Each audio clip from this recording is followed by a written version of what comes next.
નમસ્કાર મિત્રો, સ્વાગત છે તમારું મારી ચેનલમાં। તો આજે આપણે એકદમ સરળતાથી ખૂબ જ ટેસ્ટી અને ચટપટો નાસ્તો બનાવીને રેડી કરશું। તો તેના માટે આપણે અહીંયા બાફેલા બટેટા લઈ લીધા છે। અહીંયા મારે નાના હતા એટલે મેં 5 થી 6 લીધા છે। તમારે મોટા હોય તો 3-4 પણ લઈ શકો છો। બટેટાને આપણે છૂંદો કરવાનો છે। આ રીતે આપણે ગ્રેટ કરી લેવાનો છે કે પછી મેસર વડે મેશ પણ કરી શકો છો। તેમાં બટેટાના મોટા કટકા ના રહે એટલા માટે અહીંયા મેં સરસ રીતે ગ્રેટ કરી લીધો છે। અને હવે આપણે તેમાં ઝીણી સમારેલી એક ડુંગળી એડ કરી દઈશું। તો અહીંયા તમે જે પણ શાકભાજી એડ કરવા માંગતા હો તે નાખી શકો છો। અને આદું અને લીલા મરચાં આપણે તીખાશ પ્રમાણે મરચાં એડ કરી દેવાના છે। અને ત્યાર પછી ઝીણા સમારેલા ધાણા આપણે એડ કરી દઈશું। અને અહીંયા અડધો કેપ્સિકમ મેં ઝીણો સમારીને એડ કરી દીધો છે। અહીંયા તમે ગાજર પણ એડ કરી શકો છો। હવે સ્વાદ પ્રમાણે તેમાં મીઠું એડ કરી દઈશું। ત્યાર પછી આપણે બીજા મસાલા એડ કરીશું। તો અહીંયા અડધી ચમચી જેટલો લાલ મરચાંનો પાવડર અને 1 ચમચી આપણે ધાણા જીરો તેમાં એડ કરી દઈશું। અહીંયા તમે બાળકો માટે બનાવતા હો તો મરચાંની તીખાશ ઓછી કરી શકો છો। અડધી ચમચી જેટલો ગરમ મસાલો, 5 ચમચી જેટલો ચાટ મસાલો અને ત્યાર પછી અહીંયા અડધી ચમચી મેં અહીંયા મેગી મસાલો એડ કરી દીધો છે। તેનાથી ખૂબ જ સરસ ટેસ્ટ આવે છે। અડધી ચમચી જીરું અને અડધો લીંબુ આપણે નીચોવી દઈશું। અને ત્યાર પછી આપણે બધી જ વસ્તુને સારી રીતે મિક્સ કરીને રેડી કરી લઈશું। એની ચટપટી એકદમ ફિલિંગ રેડી કરી લીધી છે આપણે અહીંયા। તો અહીંયા તમે જોઈ શકો છો આપણે ફિલિંગ એકદમ સારી રીતે મિક્સ કરી લીધી છે। અને હવે આપણે તેને સાઈડ પર રાખશું અને આગળની પ્રોસેસ કરશું। તો ત્યાર પછી આપણે અહીંયા બ્રેડ લઈ લીધી છે। તો અહીંયા તમે બ્રાઉન બ્રેડ કે વ્હાઇટ બ્રેડ કોઈ પણ યુઝ કરી શકો છો। મેં અહીંયા વ્હાઇટ બ્રેડનો ઉપયોગ કર્યો છે। અને એક બ્રેડ લઈને આ રીતે આપણે ગ્લાસ કે પછી વાટકી લઈ લઈશું અને તેને આ રીતે તેના સર્કલ્સ રેડી કરી લઈશું। તેને આ રીતે કટ કરીને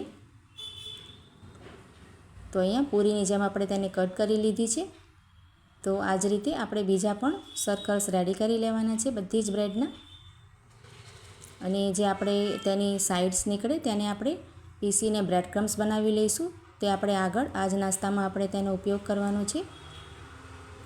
તો અહીંયા તમે જોઈ શકો છો આ રીતે આપણે બીજો પણ કટ કરી લીધો છે। અને ત્યાર પછી આપણે અહીંયા મેં બધી જ બ્રેડને આ રીતે કટ કરીને રેડી કરી લીધી છે। અને હવે આપણે અહીંયા એક બ્રેડની આ રીતે સર્કલ લઈને અહીંયા આપણે ટોમેટો કેચઅપ તેની ઉપર સ્પ્રેડ કરી દઈશું। તો અહીંયા તમને જે પણ પસંદ હોય તમે આ રીતે સ્પ્રેડ કરી શકો છો। ગ્રીન ચટણી કે પછી પિઝા સોસ પણ આપણે અહીંયા સ્પ્રેડ કરી શકાય છે। અને ત્યાર પછી તેની ઉપર જે આપણે બટેટાની ફિલિંગ રેડી કરી છે તેને આપણે સ્પ્રેડ કરી દઈશું। સરસ રીતે બધી જગ્યાએ પાથરીને આ રીતે રેડી કરી લઈશું। તો આ નાસ્તો ખૂબ જ ટેસ્ટી અને એકદમ ચટપટો બને છે અને બાળકોને ખૂબ જ સરસ લાગે છે। તો આ રીતે તમે જોઈ શકો છો એ રીતે આપણે બધા પીસ રેડી કરી લેવાના છે। અહીંયા આપણે એક પીસ રેડી કરી લીધો છે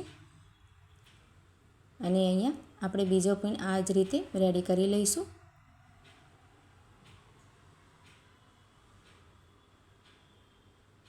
તો અહીંયા આપણે તમે જોઈ શકો છો નાસ્તાનો બીજો પીસ પણ આ જ રીતે રેડી કરી લીધો છે। અને આ જ રીતે આપણે અહીંયા બધા જ પીસીસ રેડી કરી લીધા છે। હવે આપણે તેને ફ્રાય કરવા માટે અહીંયા એક આપણે બેટર બનાવીને રેડી કરવાનું છે। તો આપણે એક બાઉલ લઈ લઈશું અને અહીંયા મેં ઘઉંનો લોટ લઈ લીધો છે। તો અહીંયા અડધો કપ જેટલો લોટ આપણે બાઉલમાં એડ કરી દઈશું। અને ત્યાર પછી આપણે તેને ક્રિસ્પી બનાવવા માટે અહીંયા 2 થી 3 ચમચી જેટલો કોર્નફ્લોર પણ તેમાં એડ કરીશું એટલે નાસ્તાનો જે ટેક્સચર છે એ સરસ ક્રિસ્પી આવે। તો અહીંયા મેં 3 ચમચી જેટલો કોર્નફ્લોર એડ કરી દીધો છે। તમે તેની જગ્યાએ ચણાનો લોટ કે પછી મેંદો પણ ઉપયોગ કરી શકો છો। અડધી ચમચી જેટલા ચીલી ફ્લેક્સ એડ કરીશું। 1 ચમચી જેટલા સફેદ તલ આપણે તેમાં એડ કરી દઈશું। સ્વાદ પ્રમાણે મીઠું એડ કરી દઈશું અને ઝીણા સમારેલા ધાણા આપણે તેમાં એડ કરી દેવાના છે। તેનાથી ખૂબ જ સરસ લુકિંગ આવે છે। 1 ચમચી જેટલું આપણે તેમાં તેલ નાખી દઈશું। તેનાથી આપણો નાસ્તો એકદમ સોફ્ટ બને છે। અને હવે આપણે તેમાં પાણી ઉમેરીને તેનું એક સરસ ખીરું બનાવી લેવાનું છે। આપણે તેમાં ગાંઠો ન પડે એ રીતે અહીંયા સ્મૂથ તેનું આપણે ખીરું બનાવીને રેડી કરી લેવાનું છે। આ રીતે તેની કન્સિસ્ટન્સી રાખી છે આપણે, વધારે પાતળો નહીં અને વધારે જાડો પણ નહીં। તો અહીંયા આપણો બેટર એકદમ રેડી છે। અને જે આપણે બ્રેડની કિનારી હતી તેને આપણે બ્રેડ ક્રમ્સ બનાવીને પણ રેડી કરી લીધો છે। તો હવે આપણે નાસ્તો જે આપણે રેડી કર્યો છે તે લઈ લઈશું। અને પહેલાં આપણે આ જે આપણે બેટર બનાવ્યું છે તેમાં આપણે નાસ્તાને આ રીતે ડીપ કરી લેવાનું છે બધી બાજુએથી, બંને બાજુએથી સરસ રીતે। અને ત્યાર પછી આપણે બ્રેડ ક્રમ્સમાં પણ તેને કોટ કરી લેવાનું છે નાસ્તાને। સારી રીતે બધી બાજુએથી આપણે કોટ કરીને રેડી કરી લઈશું બધા જ પીસીસ। અને આપણે તેને પ્લેટમાં રાખી લઈશું.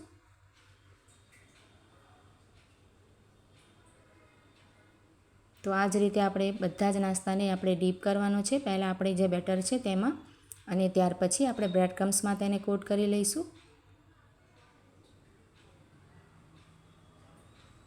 આમ કરવાથી આપણો નાસ્તો એકદમ ક્રિસ્પી બને છે અને ખૂબ જ ઓછા તેલમાં બનીને પણ રેડી થાય છે અને ઓઇલી પણ ના થાય. તો અહીંયા આપણે બધા જ પીસીસ આ જ રીતે રેડી કરી લીધા છે. હવે આપણે તેને સેલો ફ્રાય કરી લેવાના છે. તો અહીંયા પેનમાં તેલ ગરમ કરવા મૂકી દીધું છે અને ગરમ તેલમાં જ આપણે તેને ફ્રાય કરી લઈશું, બંને બાજુથી ક્રિસ્પી થાય એ રીતે. તો અહીંયા આપણે પેનમાં જેટલા પણ પીસીસ આવે એ રીતે તેને ફ્રાય કરી લેવાનો છે. તો એક બાજુએથી સારી રીતે શેકાઈ જાય અને સરસ કલર આવી જાય પછી જ આપણે તેને ફ્લિપ કરશું.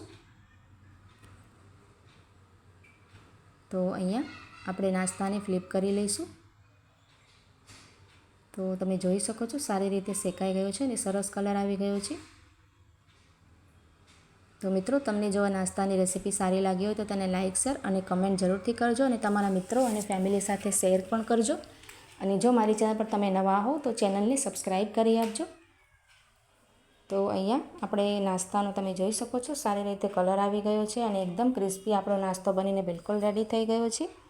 હવે આપણે પ્લેટમાં લઈ લઈશું અને આ જ રીતે બધા પીસેસને ફ્રાય કરી લેવાના છે. આ નાસ્તો એકદમ ટેસ્ટી અને ચટપટો બની છે અને વધારે ઓઇલી પણ નથી થતો.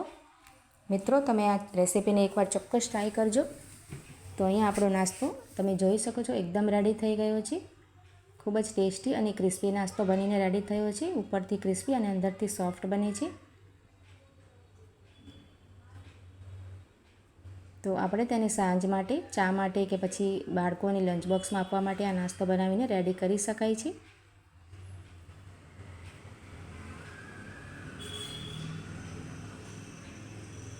તો ચાલો મળીએ નવા વિડીયોમાં.